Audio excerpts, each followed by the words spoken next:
dia a todos, a todas. Nesse domingo temos um trecho muito importante e precioso, especialmente nesse período de Quaresma. É o capítulo 13 de Lucas, os primeiros 9 versículos. Lembramos que Lucas é o evangelista que mais do que os outros coloca ênfase na misericórdia, e justamente esse episódio está presente apenas no Evangelho de Lucas. E Lucas escreve: naquele mesmo tempo, que tempo? Jesus tinha dito à multidão: como é que não sabeis interpretar o tempo presente e julgar por si mesmos o que é justo? Jesus tenta com isso emancipar o povo da influência e da doutrina dos escribas e dos fariseus. São eles as autoridades religiosas que determinam o que o povo deve crer e como deve crer e o que deve praticar. Então aqui Jesus convida as pessoas a crescerem, a serem pessoas maduras, que pensam com sua própria cabeça, andam com suas próprias pernas, e isso é inaceitável para o poder religioso, que sempre deve subjugar as pessoas, tratando-as como crianças. Então Jesus convida as pessoas a decidir eles o que é certo e errado, sem esperar que as autoridades religiosas lhe digam o que fazer.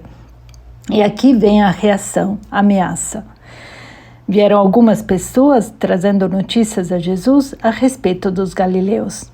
Dizer Galileu no tempo de Jesus não indicava somente a proveniência de uma determinada região. Jesus era galileu. Galileu significava revolucionário, identificava os fanáticos zelotes, os terroristas do tempo. Lembramos-nos da grande revolta de Judas, o Galileu, como está escrito no livro dos Atos dos Apóstolos, capítulo 5, versículo 37. Então, trazendo notícias de Jesus a respeito dos galileus que Pilatos tinha matado, misturando seu sangue com um dos sacrifícios que ofereciam. Portanto, a Jesus, que estava tentando libertar as pessoas da influência das autoridades religiosas, chega essa ameaça, um aviso de clara matiz mafiosa. Cuidado, Galileu, aqui os galileus têm um fim muito triste. Pois bem, Jesus não só não se deixa apavorar, mas passa para o ataque, reagindo. Jesus lhes respondeu: vós pensais que esses galileus eram mais pecadores do que todos os outros galileus por terem sofrido tal coisa? Jesus então nega a conexão que via o castigo como uma ação por parte de Deus para punir os pecados dos homens. Essa era a ideia que a religião acabou inculcando e impondo. Ou seja, para exonerar Deus da existência do mal do mundo, acabou culpando as pessoas. Então, por que existe o mal? Porque o merecemos, por causa de nossas culpas. E Jesus procura extirpar essa mentalidade e diz: eu vos digo que não, mas se vós não vos converterdes, ireis morrer todos do mesmo modo. Conversão. A conversão no Evangelho significa colocar o bem do outro como principal valor de sua própria existência.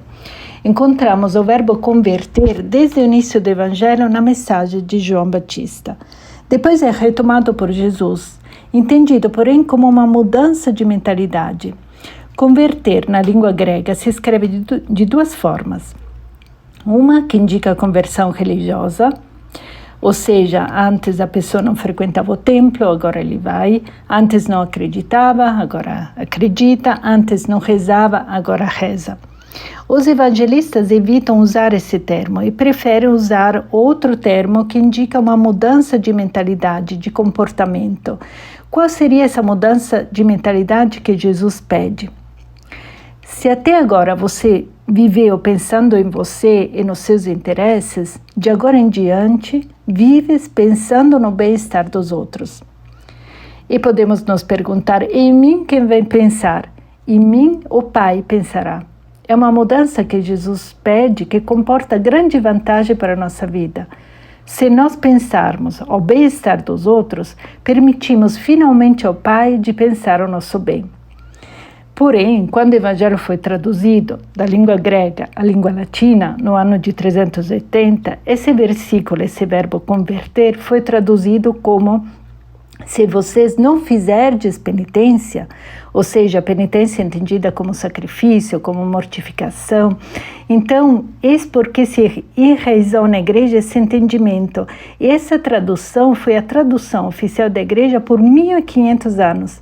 Por isso, no passado, vemos também na vida dos santos, vemos essa prática da penitência, dos sacrifícios, mortificação corporal, etc., como se fosse a única condição para a salvação. E mesmo agora, os estudos mostrando que foi uma tradução errada, ainda hoje, especialmente no período de Quaresma, retornam esses conceitos. Mas são palavras, conceitos que são completamente ausentes dos evangelhos. Jesus jamais convidou a mortificação, jamais convidou a fazer sacrifícios. É o contrário. Ele dirá: aprendeis o que significa misericórdia quero e não sacrifícios. Esse erro de tradução, infelizmente, devastou a vida de muitas pessoas ao longo do tempo. Então é importante ter presente o que significa a conversão anunciada por Jesus. Retomando agora a leitura do Evangelho, Jesus não só não se deixa apavorar pela ameaça recebida, mas diz: a verdade é que são vocês que, se não se converterem, irão ter um fim muito triste. E continua: se antes algumas pessoas trouxeram um exemplo geral, indicando os galileus, agora Jesus, que está em Jerusalém, a cidade santa, fala precisamente daquela cidade. E diz: e aqueles 18 que morreram quando a torre de Siloé é um bairro de Jerusalém, e até hoje se pode ver a base dessa torre que desabou, caiu sobre eles, pensais que eram mais culpados, literalmente mais devedores, do que todos os outros moradores de Jerusalém? Eis aqui, se antes o exemplo monitor tinha sido para os galileus, agora Jesus o leva mesmo para Jerusalém. Vos digo que não, mas se não vos converterdes, ireis morrer todos do mesmo modo. Jesus reafirma uma vez mais o que disse anteriormente. Então Jesus exclui de maneira clara o castigo divino e os convida de novo para a conversão. Em seguida, ele amplia a temática. Podemos dizer que aqui está um pouco uma resposta às palavras de João Batista, que foi o último herdeiro dessa tradição que via Deus como aquele que castigava os pecadores. Lembremos-nos que João Batista tinha dito: toda árvore que não der bom fruto será cortada e jogada no fogo. No Lucas capítulo 3, versículo 9. Eis aqui que Jesus continua ampliando o discurso. Jesus contou esta parábola. Certo homem tinha uma figueira plantada na sua vinha. A figueira e a vinha, no Antigo Testamento, são imagens de Israel, do povo de Israel.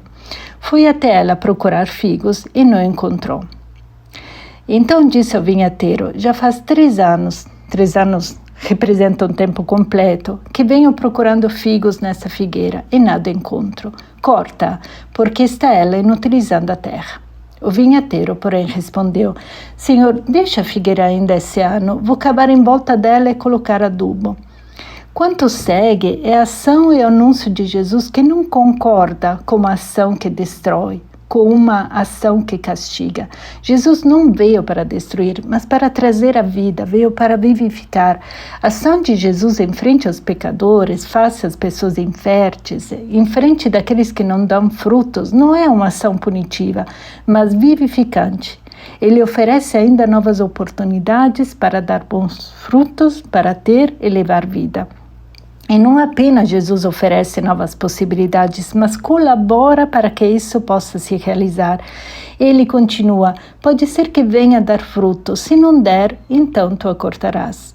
O Deus de Jesus, assim como Lucas o apresenta, é o Deus para quem nada é impossível. Como havia escrito na Anunciação, falando de Isabel, a parenta de Maria, aquela que era considerada estéril já faz 6 meses que está grávida. Eis assim mesmo, também uma árvore que parece estéril, através da ação de Deus e com a colaboração humana, pode dar fruto. O ensinamento de Lucas é muito claro, muito preciso. Para aqueles que veem uma relação entre o pecado e o castigo, Jesus anuncia de forma clara, exaustiva e definitiva que a ação de Deus para com os pecadores não é punitiva, destrutiva, mas vivificante. Eis uma imagem belíssima nesse 3º domingo de Quaresma. Obrigada e até semana que vem.